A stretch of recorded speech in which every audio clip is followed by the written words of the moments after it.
بسم اللہ الرحمن الرحیم۔ السلام علیکم اسٹوڈنٹس، اسلامیت کی 1 کلاس کی بک اور ہمارا لیکچر نمبر 4۔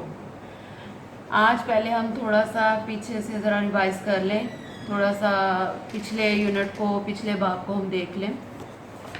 جیسے باب نمبر 2 ہمارا فرسٹ لیکچر تھا، اس میں ہم نے یہ بتایا تھا اللہ ایک ہے، اور یہ ہمارا رب سبق کی ریڈنگ تھی، وہ کروانی تھی۔ اس کے بعد ہمارے جو تھے وہ کویسچن آنسر تھے۔ یہ دنیا کس نے بنائی؟ اللہ تعالیٰ نے۔ دنیا بنانے کے لیے اللہ تعالیٰ نے کیا کیا؟ ایک دن اللہ تعالیٰ نے کہا کن یعنی ہو جا، اور یہ کہتے ہی دنیا فوراً بن گئی۔ تو یہ کویسچن آنسر جو تھے وہ بچوں نے الحمدللہ یاد کر لیے۔ اب یہ ایکٹیویٹی، کلاس ایکٹیویٹی ہے۔ تو اس کے بعد ہمارا جو لیکچر نمبر 3 تھا وہ یہ تھا کہ اللہ تعالیٰ کے نام، اس میں ہم نے ریڈنگ کروائی کہ اللہ تعالیٰ کے صفاتی نام 99 ہیں، اور کچھ مین نام جو ادھر بک میں دیے ہوئے تھے۔ ویسے تو ہمیں چاہیے کہ ہم اللہ تعالیٰ کے سب ناموں کو یاد کریں جو 99 نام ہیں، اور صبح کی ابتدا ہم اللہ تعالیٰ کے پیارے سے صفاتی ناموں سے کریں تاکہ ہمارے دن بھر کے کام اچھے ہو جائیں۔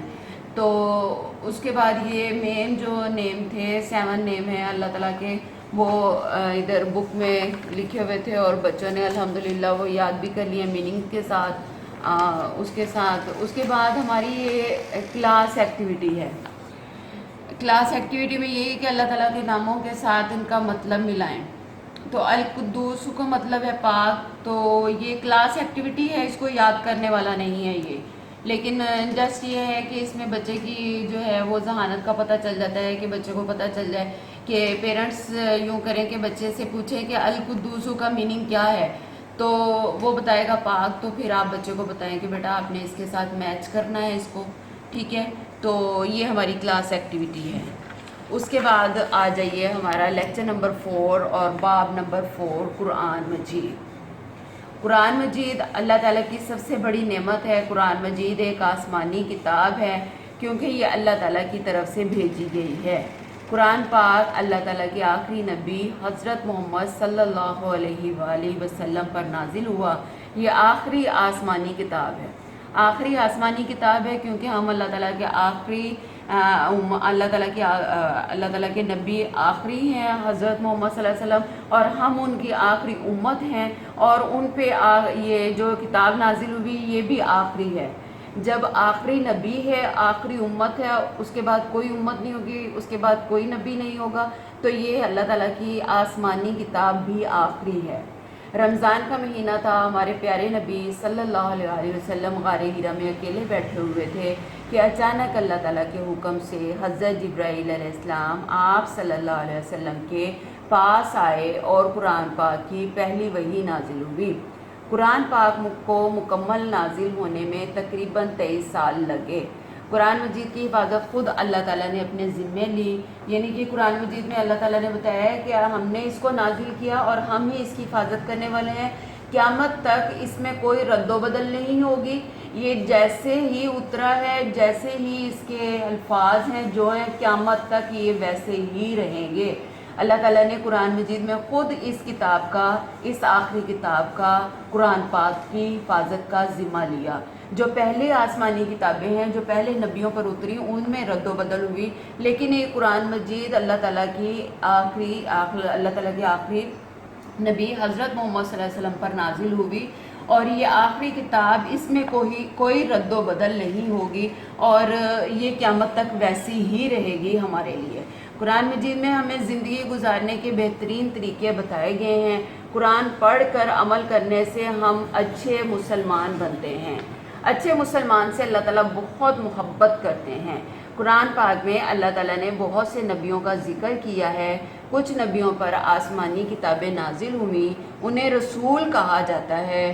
قرآن مجید سے ہمیں 3 آسمانی کتابوں کے بارے میں پتہ چلتا ہے۔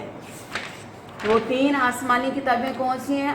آئیے بچوں ہم دیکھتے ہیں کہ کون سی آسمانی کتاب کس رسول پر نازل ہوئی۔ تورات حضرت موسیٰ علیہ السلام پر نازل ہوئی، زبور حضرت داؤد علیہ السلام پر نازل ہوئی، انجیل حضرت عیسیٰ علیہ السلام پر نازل ہوئی، اور قرآن مجید حضرت محمد صلی اللہ علیہ وآلہ وسلم پر نازل ہوئی۔ قرآن پاک میں 114 یعنی 114 صورتیں ہیں۔ قرآن پاک کی کئی صورتیں مکے میں اور باقی صورتیں مدینے میں نازل ہوئی۔ تو اسٹوڈنٹس، آپ لوگوں نے کوشش کرنی ہے کہ ہم یہ بھی یاد کریں تاکہ ہماری اگلی کلاسز میں یہ کام آئے۔ ویسے تو یہ ہمارا وہ کلاس ایکٹیویٹی ہی ہے کہ ہم نے بچوں کو کروانی ہے کہ تورات کس نبی پر نازل ہوئی، لیکن زیادہ بہتر یہی ہے کہ بچے یاد کریں تاکہ بچوں کو پتہ ہو کہ جو باقی کتابیں ہیں وہ کس کس نبی پر نازل ہوئی، کس رسول پر نازل ہوئی، اور قرآن مجید جو ہیں وہ کس پر نازل ہوئی۔ تو یہ تو سب کو ہی پتہ ہے کہ قرآن مجید ہمارے پیارے نبی حضرت محمد صلی اللہ علیہ وسلم پر نازل ہوئی۔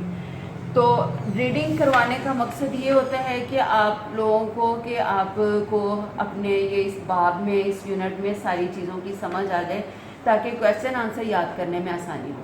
تو ریسپیکٹڈ پیرنٹس، آپ ضرور بچوں کو یہ ریڈنگ سنائیں۔ اگر آپ وہ سنوا نہیں سکتے تو کائنڈلی آپ اس طرح کریں کہ بچوں کو خود پڑھ کر سنائیں اور بچوں کو اس بارے میں ضرور بتائیں۔ اسپیشلی قرآن مجید جو ہمارا ہے اس کے بارے میں تو بچوں کو لازمی بتانا چاہیے کہ قرآن مجید میں کیا ہے، قرآن مجید جو ہے وہ ہمارے کس نبی پر نازل ہوئی، اور یہ اللہ تعالیٰ کی اللہ تعالیٰ کا کلام ہے، قیامت تک یہ اسی طرح ہی رہے گا، اور اللہ تعالیٰ نے ہی اس کی حفاظت کا ذمہ خود لیا ہے کہ اس کو کوئی بھی کوئی رد و بدل، کوئی لفظ کی، کوئی زیر زبر پیش کی اس میں کوئی بھی تبدیلی نہیں کر سکتا۔ اللہ تعالیٰ ہی اس کے نگہبان ہیں اور قیامت تک یہ اسی طرح ہی چلے گا، اور یہ قیامت میں ہمارے لیے سفارش کا ذریعہ بن جائے گا۔ حدیث شریف میں آیا ہے کہ جو قرآن مجید کو پڑھے، پڑھائے اور آگے پہنچائے تو اللہ تعالیٰ یہ قرآن مجید جو ہے یہ قیامت والے دن یا قبر میں ہمارے لیے ایک سفارش کا ذریعہ بن جائے گا، ڈھال بنے گا۔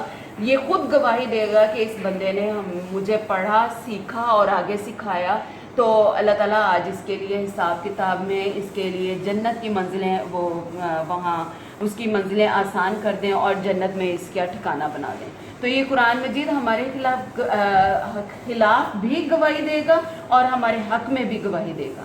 اگر ہم اس کو پڑھیں گے نہیں، اس کو سیکھیں گے نہیں، سکھائیں گے نہیں، تو یہ ہمارے خلاف بھی گواہی دے گا کہ اللہ تعالیٰ کو بتائے گا یہ قرآن مجید کہ یا اللہ یہ اس بندے کے پاس میں تھا، میں گھر میں موجود تھا، لیکن اس نے مجھے نہ اٹھایا، نہ پڑھا، نہ پڑھایا، تو آج اس کے لیے جہنم کا فیصلہ کر دیجئے۔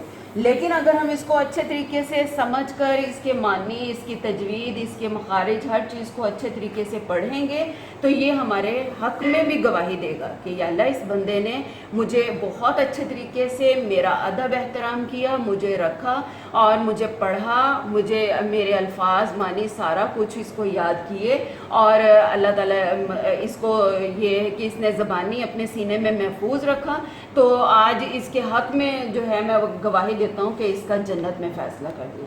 تو بچوں یہ کتنی بڑی بات ہے کہ قرآن مجید ہمارے خلاف بھی گواہی دے گا اور ہمارے حق میں بھی۔